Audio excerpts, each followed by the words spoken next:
FM Raoult ने law दिया था अपने पास, ठीक है। वो लॉ क्या डिफाइन करता है? Quantitative relationship between quantitative relationship between partial pressure and mole fraction of two components. Partial pressure and mole fraction of two components. ठीक है, क्या मतलब है इसका? कि दो partial pressure and mole fraction of two components. Quantitative relationship means कि क्या कितनी क्वांटिटी में होने की वजह से क्या किस चीज़ में डिफरेंस आता है। दो लिक्विड हैं, उनमें ये इतनी क्वांटिटी में, ये इतनी क्वांटिटी में, तो क्या वेरी कर जाएगा आपका, क्या पार्शियल प्रेशर रहेगा और उसके अकॉर्डिंग मोल फ्रैक्शन क्या रहेगा। ठीक है, तो हम इसका प्रॉपर डेफिनेशन लिख सकते हैं कि at a given temperature for a solution of a volatile liquid, the partial pressure of each component in solution is equal to the product of vapor pressure of the pure component and its mole fraction. क्या कह रहा है?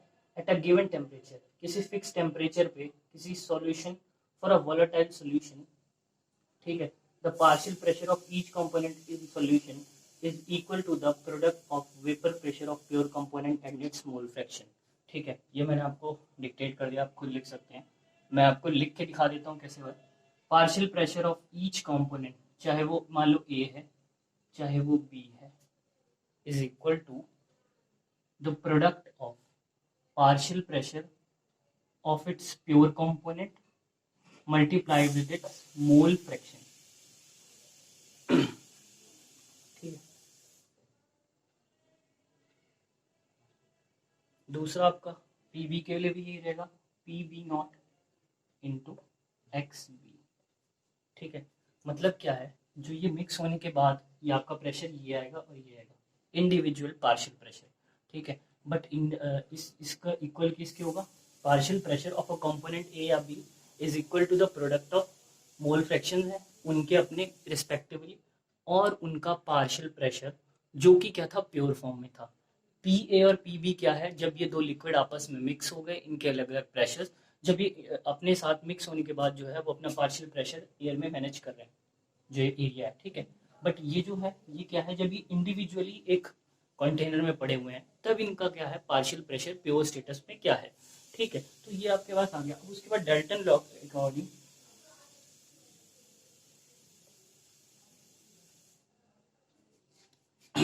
ठीक है, Dalton law के according partial pressure क्या होता है, टोटल पार्शियल प्रेशर क्या होता है, सम ऑफ इंडिविजुअल पार्शियल प्रेशर। इसमें कितने भी हो सकते हैं अगर आपके मोर देन 2 हैं, बट हम सिर्फ बाइनरी सोल्यूशन के बारे में पढ़ रहे हैं, हम सिर्फ बाइनरी सोल्यूशन के बारे में पढ़ रहे हैं, तो ये दो ही रहेंगे। ठीक है, तो अगर मैं पी टोटल ले लेता हूँ तो वो किसके इक्वल आएगा, P A not X A plus P B not X B. ठीक है, मैं क्या आपको ये पता है, X A plus X B is equal to 1। तो यहाँ हम लोग इक्वेशन में यहाँ चेंजेस भी इसके अकॉर्डिंग ला सकते हैं। ठीक है, अब दूसरी चीज आ जाती है कि इसकी ग्राफ ड्रॉ करना। ग्राफ बहुत समझने वाली चीज है, तो ध्यान से सुनना। ठीक है, ग्राफ में क्या आ जाता है आपका,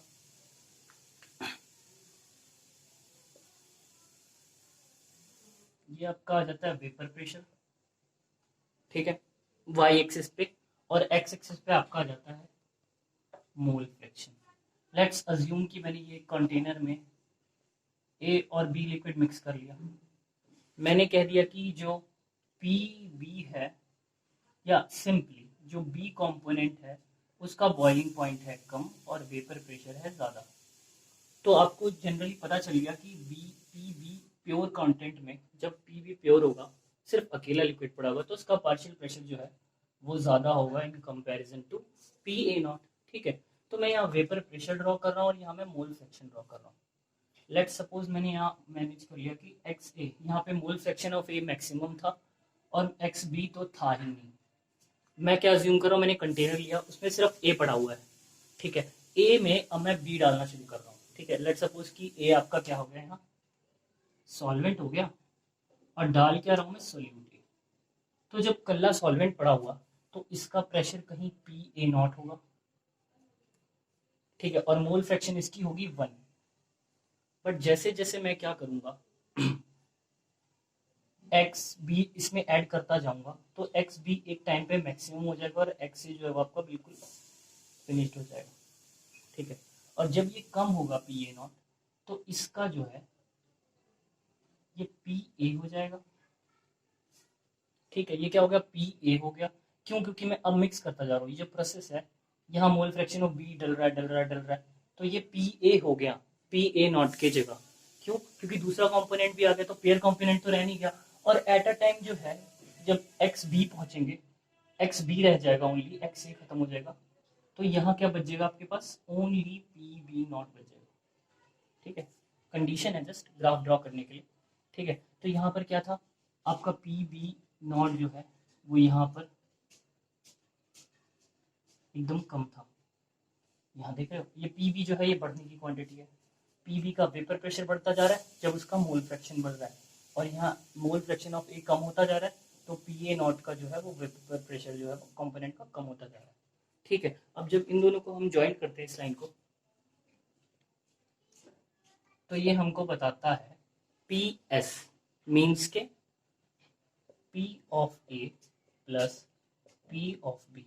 तो ये ग्राफ ध्यान से समझ लिया हमने। वेपर प्रेशर वाई एक्सिस पे, मोल फ्रैक्शन पे एक्स एक्सिस है। यहाँ पे आपका मोल फ्रैक्शन ऑफ ए जो है वो मैक्सिमम है। हम अज्यूम करके चल रहे हैं कि बी यहाँ पर जीरो है, तो जब बी बिल्कुल जीरो होगा तो पी ए जो है वो बिल्कुल प्योर होगा। धीरे धीरे हमने बी इसमें ऐड करना शुरू किया, बी ऐड किया, तो पी ए की जगह वो पी ए हो गया है, पी ए नॉट की जगह वो पी ए हो गया, प्योर नहीं रहा, अब वो इम्प्योर हो गया। तो उसका धीरे धीरे धीरे धीरे क्या हो रहा है, प्रेशर कम होता जा रहा है। At a time vapour pressure zero हो जाएगा। क्यों, क्योंकि मोल फ्रैक्शन ऑफ ए टेंड कहाँ कर रहा है, जीरो की तरफ, 1 से 0 की तरफ। जबकि दूसरी जगह मैं देख रहा हूँ कि वेपर प्रेशर ऑफ बी जो है वो यहाँ जीरो था, क्योंकि उसकी क्वांटिटी भी जीरो थी। ये हमने क्वांटिटेटिव रिलेशन पढ़ रहे हैं ना, तो यहाँ पे उसकी क्वांटिटी भी जीरो थी और उसका वेपर प्रेशर भी जीरो था। तो धीरे धीरे धीरे क्या हुआ, उसका क्वांटिटी हमने बढ़ाया तो उसका वेपर प्रेशर भी बढ़ता रहा। पर हमें पता है साथ में एक्स ए कम भी हो रहा है और एक्स बी ज्यादा हो रहा है। तो इस पॉइंट पे जो आपका एक्स ए है वो खत्म हो गया, सिर्फ एक्स बी रह गया। और जो पी बी था, इम्प्योर था, जो ए के साथ मिक्स था, वो एंड में क्या रह गया, ओनली प्योर पी बी रह गया। ठीक है, तो ये ग्राफ आपको ड्रॉ करना आ गया कि ये क्या है, कैसे समझ आया। ठीक है, अब इसमें कुछ ना, ये तो हो गया आपका। अब हम दूसरे वाले केस पर जाते हैं। ठीक है, दूसरा क्या है आपका, बी है सॉलिड इन लिक्विड। ठीक है, सॉलिड इन लिक्विड आ गया।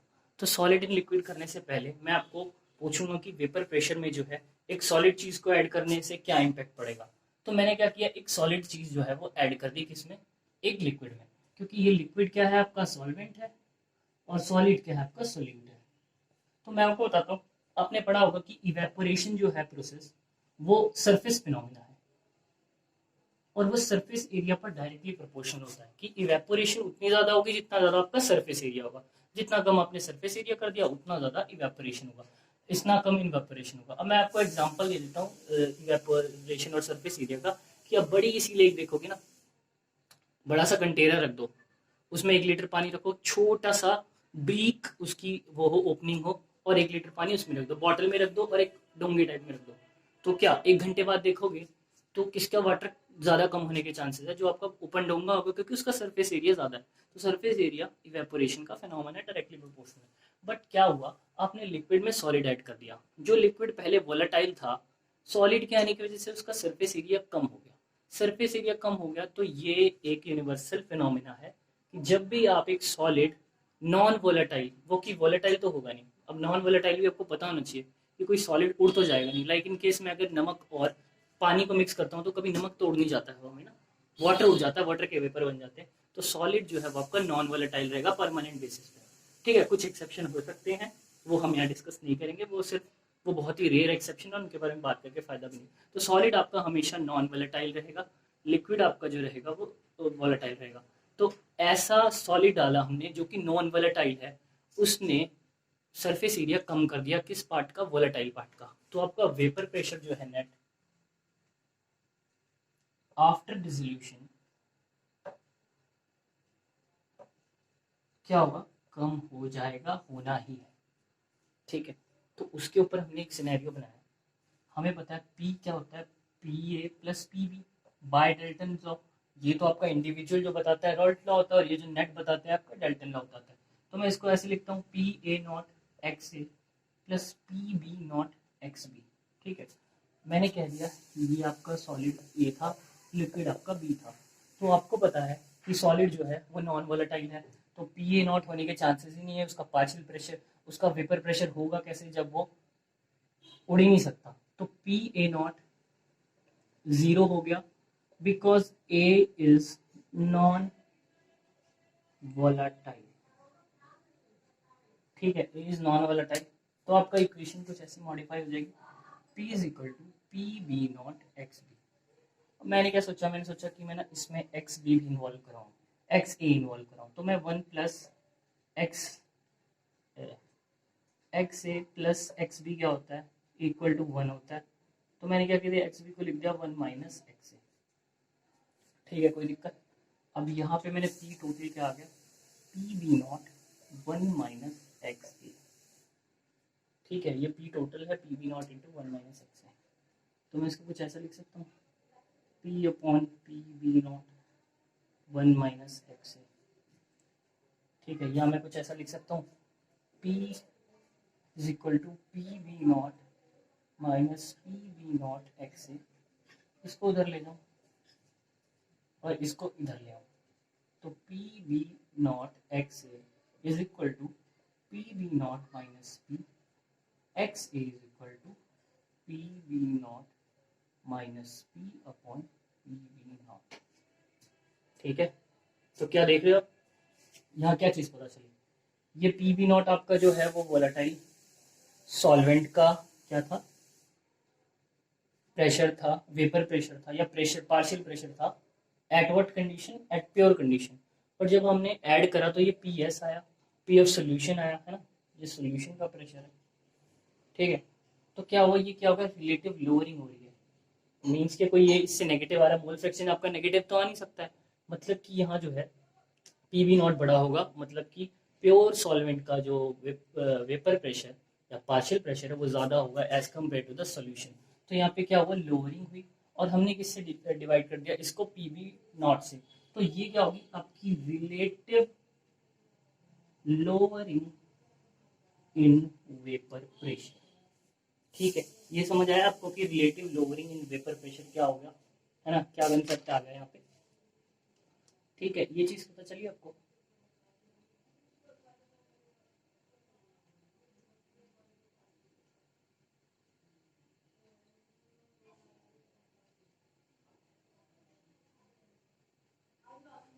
ये चीज समझ आ गई। अब मैं आपका कुछ रिलेशन टाइप बता देता हूँ। हमने अभी पिछले लेक्चर में क्या किया, हेनरीज लॉ किया है। हेनरी लॉ क्या कहता है कि पार्शियल प्रेशर जो है above the solution is equal to mole fraction of that thing inside the solution multiplied with K H. ठीक है, दूसरा आपका रॉल्स लॉ आता है, वो कहता है कि partial pressure of particular component is equal to उसका प्रेशर, उस कंपोनेंट का प्रेशर उसके प्योर कंडीशन में इनटू उसका मोल फ्रैक्शन। तो अब यहाँ क्या देख रहे हो, यहाँ के एच जो है वो मॉडिफिकेशन आप कह सकते हो रॉल्ट्स लॉ और हेनरी लॉ का। ठीक है, जिसमें आप क्या देख रहे हो कि जो सिमिलैरिटी क्या चीज़ है, partial pressure of gas above the solution और पार्शियल प्रेशर ऑफ कंपोनेंट जो है वो दोनों में ही क्या है, उस कंपोनेंट के क्या है, डायरेक्टली प्रोपोर्शनल है। ठीक है, पर जो आपका पी कंपोनेंट है वो किसी चीज़ पर डिपेंड, किसी मीडियम या किसी ऐसी चीज़ पर डिपेंड नहीं करता है, वो उस इंडिविजुअल के बिहेवियर पर डिपेंड करता है कि उसमें इंटरमोलिकुलर फोर्सेस क्या है। तो वो चीज़ जो है वो पी डॉट कंपोनेंट जो है वो प्योर कंडीशंस में आपकी इंडिपेंडेंट हो जाएगी, जबकि आपकी के जो है वो डिपेंड करेगी कि टेम्परेचर क्या है, और ये सब वो सब हमने पढ़ा था कि KH जो है वो inversely proportional to the temperature आ जाता है ना, सॉल्युबिलिटी के इनवर्सली प्रोपोर्शनल आ जाता है, ठीक है। और सॉल्युबिलिटी जो थी वो मतलब ये है कि KH जो है वो सिचुएशंस पर डिपेंड करता है, जबकि आपका P डॉट कॉम्पोनेंट जो है वो इंडिपेंडेंट और एक कांस्टेंट वैल्यू है, ठीक है। इन दोनों में ये क्या आ गया, डिफरेंस टाइप आ गया, क्योंकि आपका KH जो है वो आपका एक्सपेरिमेंटली जो होगा वो निकाला हुआ होगा, जबकि आपका vapour pressure of pure component जो है वो एक कांस्टेंट वैल्यू है, ठीक है। बाकी सिमिलैरिटी क्या है कि दोनों चीज़ें जो है वो डायरेक्टली प्रोपोर्शनल किसके हैं, मोल फ्रैक्शन के हैं।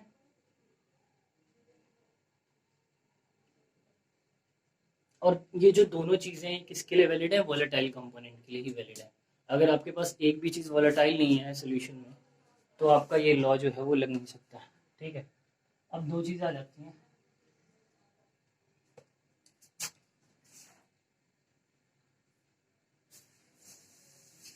आइडियल सॉल्यूशन, आइडियल सॉल्यूशन, ठीक है। आइडियल सॉल्यूशन वो होती है जो रॉल्स लॉ को ओबे करे, ठीक है। रॉल्स लॉ को ओबे करे वो आपकी हो जाती है आइडियल सॉल्यूशन, ठीक है। जिसमें मैं अगर बात करता हूँ, अगर कोई चीज़ को रॉल्स लॉ ओबे करनी हो तो आपका वो जो हमने ग्राफ बनाया था पहले तो उसे ओबे करना चाहिए, ठीक है। उस ग्राफ को ओबे करना चाहिए। उस ग्राफ का मतलब क्या है, P of S is equal to PA plus PB, और जो इंडिविजुअल PA PB है XA PA not XB PB not, इसको तो फॉलो करना ही चाहिए। दूसरा क्या चीज़ है, जो जब हम किसी दो कंपोनेंट को मिक्स करें तो उनमें जो है वो एंथैल्पी चेंज ना आए, मीन्स के ना फोर्स एनर्जी रिलीज हो ना एनर्जी एब्जॉर्ब हो, ठीक है। तीसरा क्या है कि जब हम मिक्स करें तो वॉल्यूमेट्रिक चेंज ना आए किसी रिएक्शन में, मतलब कि ये ना हो कि दो कंपोनेंट मिक्स हुए 100 और 100 मिलीलीटर, और जो आपका बाय प्रोडक्ट मिल रहा है वो 300 ml मिल रहा है, ठीक है। ये चीज़ें क्या है, आइडियल सोल्यूशन कहलाएंगी अगर ये चीज़ें ओबे करेंगी, ठीक है। तो आपका पहले आगे डेल्टा एच मिक्स जो है वो जीरो होना चाहिए, मतलब कोई एंथैल्पी चेंज नहीं होनी चाहिए, कोई फोर्सेस ऑफ अट्रैक्शन या फोर्सेस ऑफ रिपल्शन नहीं क्रिएट होनी चाहिए बाद में न्यू, या ज़्यादा या कम, और दूसरा आपकी वॉल्यूमेट्रिक चेंज जो है वो नहीं आना चाहिए, ठीक है। तो वो उस केस में आपका जो डेल्टन लॉ क्या कहता है, Dalton's law for finding the mole fraction of a compound, ठीक है, वो कहता है कि P of one component is equal to its mole fraction into P of total, मतलब किसी कंपाउंड का, किसी वॉलेटाइल सोल्यूट का, जो वॉलेटाइल कंपोनेंट का जो पार्शियल प्रेशर है, स्मॉल p लिखा है, पार्शियल प्रेशर है, वो किस पे डिपेंड करता है, is equal to its mole fraction in that solution या वट, और उसके टोटल प्रेशर का मल्टीप्लाई, ठीक है। वैसे ही दूसरा कंपोनेंट अगर है तो उसमें P2 is equal to x2 into P total, ठीक है। तो ये आपका हो गया डाल्टन्स लॉ, ये आपका मोस्ट ऑफ द किस में आ जाएगा, क्वेश्चन सॉल्व करने में आ जाएगा, ठीक है। ये तो हो गया। अब ये जो केस है ये बहुत ही रेयर केस है, ऐसा कैसे हो सकता है कि कोई चीज़ नई बन रही है तो ना उसमें फोर्सेस ऑफ अट्रैक्शन बढ़े या ना फोर्सेस ऑफ अट्रैक्शन घटे, या ऐसा हो कि क्या होगा, फोर्सेस ऑफ अट्रैक्शन बढ़ेंगी तो वो क्लोज आएंगे तो उसका वॉल्यूम कम होगा, फोर्सेस ऑफ अट्रैक्शन ज़्यादा होंगी तो वो अपने फोर्सेस ऑफ अट्रैक्शन बढ़ेंगी, मान लो ए और बी कंपोनेंट थे, फोर्स ऑफ अट्रैक्शन बढ़ी, वो एक दूसरे के क्लोज आए तो वॉल्यूमेट्रिक चेंज क्या आएगा, आपकी वॉल्यूम कम हो जाएगी, क्योंकि जो चीज़ पहले 100 मिलीलीटर के दायरे में फैली हुई थी वो 50 ml के दायरे में फैली हुई है। तो ये चीज़ जो है वो बहुत रेयर है कि कोई सोल्यूशन जो है वो रॉल्स लॉ को टोटली ओबे करे, 100% ओबे करे, क्योंकि बहुत डिफिकल्ट है। ये डेल्टन लॉ मैंने एक सेपरेट चीज़ बताई है, ये आपका ओबे करने के लिए था, ठीक है। तो मोस्ट ऑफ द सोल्यूशन जो होते हैं वो होते हैं आपके नॉन आइडियल सोल्यूशन, ठीक है। तो नॉन आइडियल सोल्यूशन होते हैं मोस्ट ऑफ द चीज़ें। अब नॉन आइडियल में कैसे होते हैं, एक होता है आपका positive deviation from Raoult law,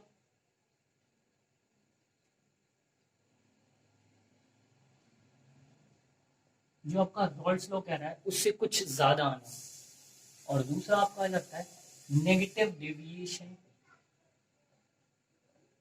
from Rawls law. ठीक है, एक आ गया आपका पॉजिटिव डेविएशन इन रॉल्स लॉ और दूसरा आ गया आपका नेगेटिव डेविएशन। तो यहाँ जो डेल्टा एच मिक्स होता है वो ग्रेटर देन 0 या पॉजिटिव कह सकते हैं। डेल्टा वी मिक्स जो है वो भी ग्रेटर देन 0 है, पॉजिटिव कह सकते हैं। ठीक है, P A is greater than P A not X A, P B is greater than P B not X B. और वहीं दूसरा आपका क्या हो जाएगा, नेगेटिव में नेगेटिव हो जाएगा। ये समझने वाली चीजें हैं, रटने से तो आप रट सकते हो बट समझ भी आना चाहिए। जब तक समझ नहीं आएगा तब तक पता नहीं लगेगा कि हो क्या रहा है।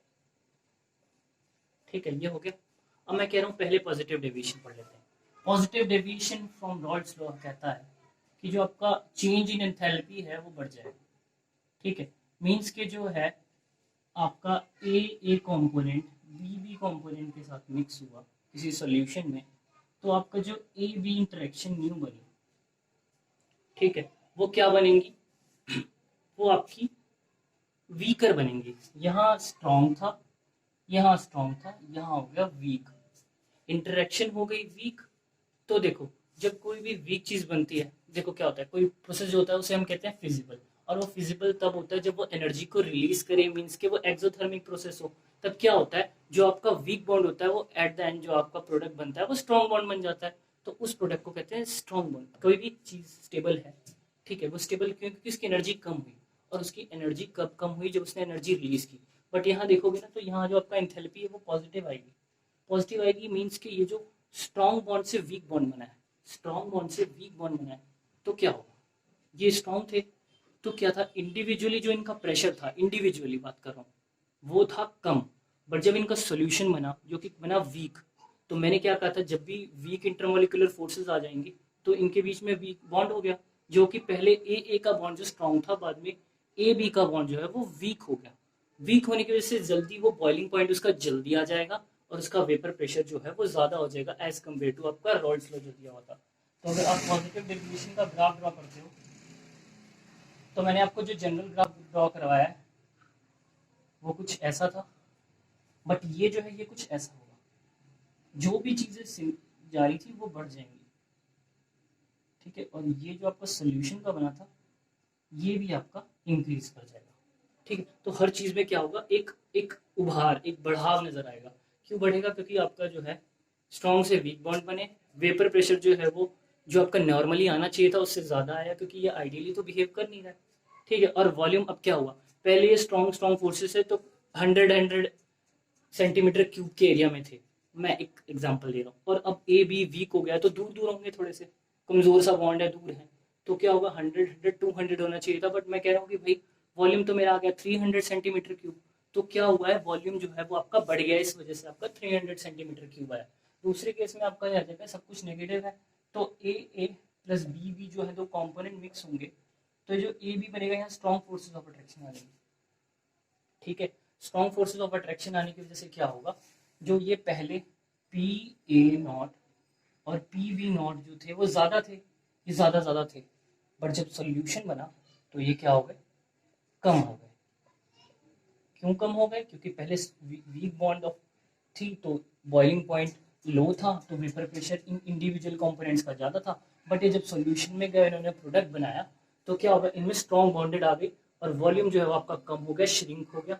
ठीक है, फोर्सेज ऑफ अट्रैक्शन जो है वो बढ़ गई, इसलिए जो है ये नेगेटिव हो जाएगा, ये नेगेटिव हो जाएगा, फिर वॉल्यूम कम हो जाएगा, ये कम एरिया में आ जाएंगे, और जो है इंडिविजुअल प्रेशर से क्या हो जाएगा, सोल्यूशन का प्रेशर जो है वो कम हो जाएगा। ठीक है, कुछ एग्जाम्पल्स दे देते हैं कि इनमें कैसे चलता है काम।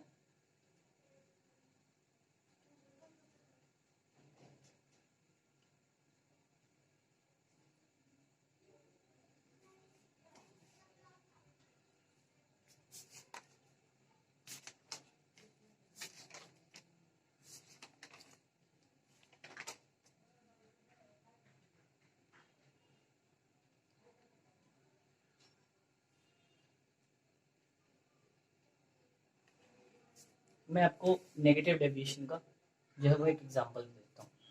जैसे कि नेगेटिव डेविएशन में आपका आ जाता है एक एग्जांपल आ जाता है इथाइल एल्कोहल, और आपका आ जाता है साथ में वाटर ले सकते हैं आप, ठीक है। इथाइल एल्कोहल प्लस वाटर, तो देखो क्या है, पहले इनके बीच में अपना इंडिविजुअल हाइड्रोजन बॉन्ड था, ठीक है। अब मुझे बताना कि ये जो है ये positive deviation from Rawls law का एग्जांपल है, ठीक है। Positive deviation from Rawls law का मैंने एग्जांपल उठाया, ठीक है। क्या है पॉजिटिव रॉल्स लॉ का कंसेप्ट क्या है, ए और बी था, ये स्ट्रॉन्ग था, ये स्ट्रॉन्ग था, बाद में ए बी जो है वो वीक बन गया। तो मैंने कहा कि इथाइल अल्कोहल है, इसका अपना हाइड्रोजन बॉन्ड होगा अपने उसके साथ हाइड्रोजन, और ये C2H5। वैसे ही आपका वाटर का हाइड्रोजन बॉन्ड पहले से प्रेजेंट होगा, ठीक है। इनके बीच में अच्छी खासी हाइड्रोजन बॉन्डिंग अवेलेबल है इंडिविजुअली जब पढ़े में। अब मैंने क्या किया, मैंने इन दोनों को हटाया, मैंने कहा जी इनको मिक्स करो, मिक्स करो तो मैंने क्या बना दिया C2H5OH, और ये किसके बीच में बन गया,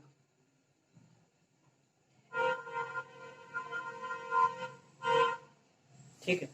ये क्या हुआ, ये जो इंडिविजुअली आपको पता है कि C2H5OH का तो एज कंपेयर टू वाटर कम है, बट वाटर अपनी अच्छी खासी हाइड्रोजन बॉन्डिंग छोड़कर, एक स्ट्रॉन्ग हाइड्रोजन बॉन्डिंग छोड़कर एक उससे कम जोर वाले के साथ हाइड्रोजन बॉन्डिंग बनाएगा।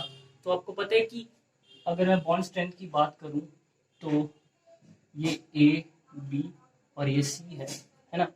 तो ये जो बॉन्ड स्ट्रेंथ है वो सबसे ज्यादा ए की होगी, फिर बी की होगी, और फिर एंड में सी। मतलब बॉन्ड स्ट्रेंथ आपका हो गया कम, बॉन्ड स्ट्रेंथ हो गया कम, तो क्या होगा, वॉल्यूम बढ़ जाएगा, और ये जो बॉन्ड बनेगा ये वीक बॉन्ड बनेगा, मतलब ये प्रोसेस फिजिबल नहीं होगा, तो ये endothermic delta H we mix positive हो जाएगा, ठीक है। समझ आया, यही चीज आपकी पॉजिटिव रॉल्स लॉ की बात है। अगर आप नेगेटिव रॉल्स लॉ की बात करें, है ना, negative deviation from Rawls law बात करें, ठीक है। आपको मैंने ग्राफ बता दिया था कि जो नॉर्मल हमने ग्राफ बनाया था उसको क्या करेगा, उससे बैक हो जाएगा नेगेटिव में, सब कुछ नेगेटिव, सब कुछ कम, जो भी नॉर्मली था P A not P B not था वो क्या हो जाएगा, फाइनली जो है वो कम हो जाएगा, ठीक है। अगर अब मैं एग्जांपल लेता हूँ CH3 COO CH3 प्रोपेनॉन, और ये आपका है क्लोरोफॉर्म, ठीक है। ये आपका एसीटोन, ये आपका क्लोरोफॉर्म।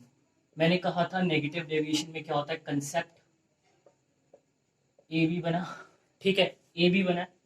यहाँ पर क्या थी, पहले वीक थी, बाद में स्ट्रॉन्ग फोर्स ऑफ अट्रैक्शन बन गई, जिसकी वजह से डेल्टा वी मिक्स नेगेटिव, क्यों, क्योंकि श्रिंक हुआ तो वॉल्यूम कम हुआ, एंथैल्पी स्टेबल कंपाउंड बनाया, स्ट्रॉन्ग बनाया, तो डेल्टा जो का आपका नेगेटिव आएगा, ठीक है। क्यों, क्योंकि जो है ये प्रोसेस, ये बॉन्ड जो है वो स्ट्रॉन्ग बन गया, और बॉन्ड स्ट्रॉन्ग तब बनता है जब उसकी एनर्जी कम होती है, और एनर्जी कम कब होती है, जब एनर्जी रिलीज होती है, ठीक है। तो मैंने कहा कि इंडिविजुअली ए थे, इनके बीच में कुछ खास था नहीं, ठीक है।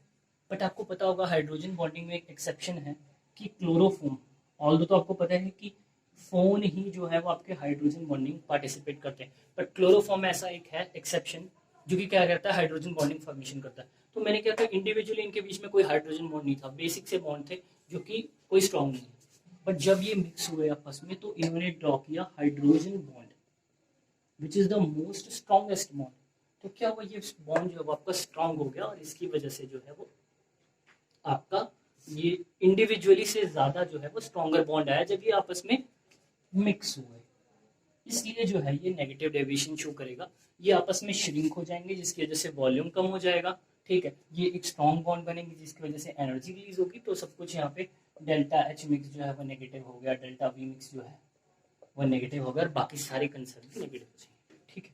तो ये आपका हो गया negative deviation from the Rawls law. Non ideal का यहाँ तक हो गया। अब आ जाता है आपके एजियोट्रॉप्स, लास्ट टॉपिक है इस कंसेप्ट का, एजियोट्रॉप लास्ट तो है, बट क्या होता है, सबसे इंपॉर्टेंट टॉपिक भी है। एक जो है वो आप बुक में से एग्जाम्पल सारे देख लेना खुद की किसके क्या है, और आपको कंसेप्ट वाइज पता चल जाएगा कि अच्छा इसमें बॉन्ड स्ट्रॉन्ग बन जा रहे हैं बाद में, मतलब कि ये नेगेटिव डेविएशन, इसमें बॉन्ड जो है वो वीक बन जा रहा है, मतलब इसमें पॉजिटिव डेविएशन। ठीक है, तो एजियोट्रॉप क्या होता है? एजियोट्रॉप को बेसिक सी लैंग्वेज में क्या कहते हैं? Constant boiling mixture. Constant boiling mixture क्या है? किसी सर्टेन कंडीशन पर इसकी कंसंट्रेशन जब सिर्फ x होगी और इसकी जब y होगी, और जब ये इंटरमिक्स होंगे तो क्या होगा? इनका जो बॉइलिंग पॉइंट जो है वो सेम हो जाएगा। मैंने क्या कहा कि ए ने किसी एक फिक्स x जो है यूनिवर्सल x कंसंट्रेशन अचीव की, बी ने एक y कंसंट्रेशन यूनिवर्सल जो है वो अचीव की, और ये दोनों आपस में मिक्स हो गए। तो क्या होगा? ये इन्होंने एजियोट्रॉप बना लिया। मान लो ये एजियोट्रॉप बन गया, मतलब क्या होगा? ये इनका सेम बॉइलिंग पॉइंट हो गया उस कंसंट्रेशन पे मिक्सचर का। ठीक है, एट दैट कॉन्सेंट्रेशन। ठीक है, करते हैं। सबसे पहले जो आपका मिनिमम बॉइलिंग एजियोट्रॉप कर रहे हैं, मिनिमम बॉइलिंग एजियोट्रॉप। ठीक है, मिनिमम बॉइलिंग एजियोट्रॉप शो करता है पॉजिटिव डेविएशन वाले। ठीक है, मिनिमम बॉइलिंग एजियोट्रॉप कौन शो करता है? पॉजिटिव डेविएशन वाले, जिसमें क्या होगा? पहले बॉन्ड्स जो होंगे वो वीक होंगे, स्ट्रांग होंगे, बाद में जब प्रोडक्ट बनेगा तो उसका बॉन्ड जो है वो वीक हो जाएगा। आपका जैसे कि मैंने केस लिया था इथेनॉल का प्लस वाटर में, वहाँ पर पॉजिटिव डेविएशन था, तो वो मिनिमम बॉइलिंग एजियोट्रॉप होंगे। मैंने यहाँ ग्राफ ड्रॉ करके रखा हुआ है। यहाँ आपका इथेनॉल का मोल फ्रैक्शन 1 है, यहाँ इथेनॉल का मोल फ्रैक्शन जो है वो आपका 0 है। ठीक है, और यहाँ मैंने क्या कह दिया? इथेनॉल का जो है वो pure boiling point P of ethanol pure जो है वो 351 है, और वाटर का सबको पता है कि प्योर वाटर का बॉइलिंग पॉइंट क्या होता है।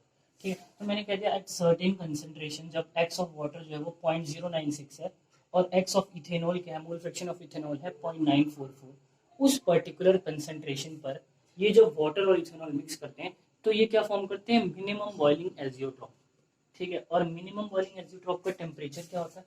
351 केल्विन इस सॉल्यूशन का हो जाता है। अब एजियोट्रॉप पढ़ना इतना जरूरी क्यों है? क्योंकि क्या होता है, अब ये देखो, अगर इनका अलग अलग वो होता, पी ऑफ इथेनॉल ये था और वाटर का अलग होता, तो हम 351.5 केल्विन पर जब लेके जाते तो सारा आपका इथेनॉल जो है वो गैस बन जाता और आपका सोल्यूशन में रह जाता वाटर। बट अब यहाँ तो इन दोनों को सेपरेट करना बहुत डिफिकल्ट हो गया।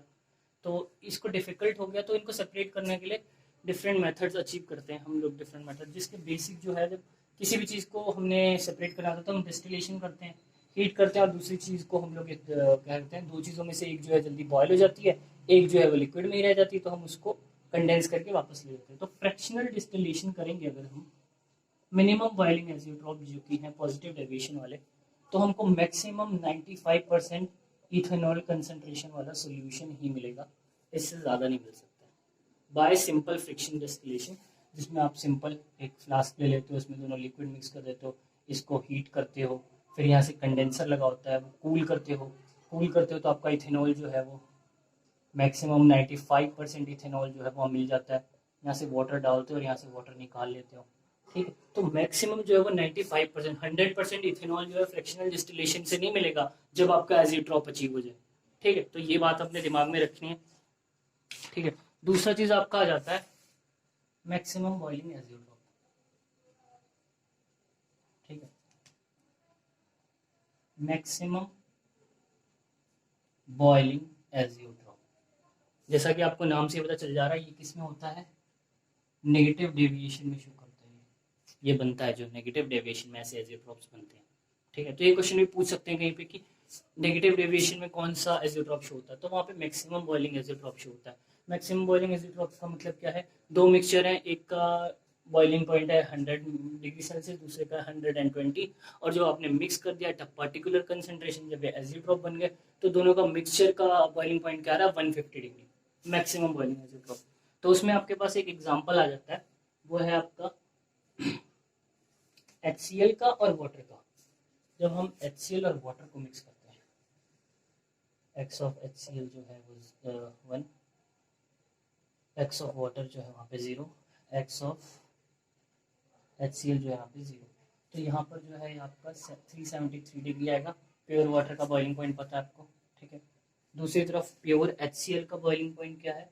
188 केल्विन। ठीक है। और जब मैंने इनको मिक्स कर दिया तो एट अ सर्टेन कंसंट्रेशन, जो कि कंसंट्रेशन क्या रहेगी आपकी, x ऑफ HCl 0.11 और रिमेनिंग वाटर का कंसंट्रेशन क्या होगा आपका, 1 माइनस कर देंगे तो क्या आ जाएगा 0.889।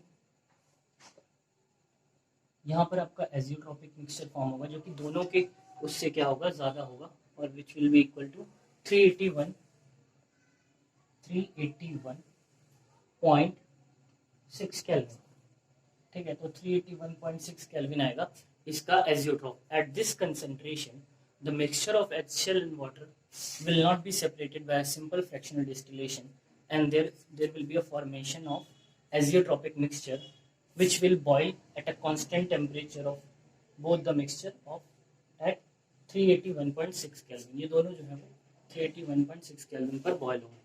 ठीक है, इतना समझ आया। उसके बाद एक और आपका आ जाता है नाइट्रिक एसिड और वाटर का। इसमें क्या होता है, ये दोनों मिक्स जब हो जाते हैं, ये नेगेटिव डेविएशन का ही पार्ट है, नाइट्रिक एसिड और वाटर, ये वाला इंपॉर्टेंट है, पूछ लेते हैं। 68% जब आपका HNO3 हो और 32% आपका वाटर हो, तब इसका मैक्सिमम बॉइलिंग एजियोट्रॉप फॉर्म होता है, और उसका उस मिक्सचर का जो है वो बॉइलिंग पॉइंट आपके पास आ जाता है 393.5 केल्विन आ जाता है। ठीक है, तो ये जब इन दोनों का मिक्सचर बनेगा तब ये बनता है। ठीक है, तो आपके पास ये भी कंसेप्ट जो है वो कंप्लीट होगा। Thank you.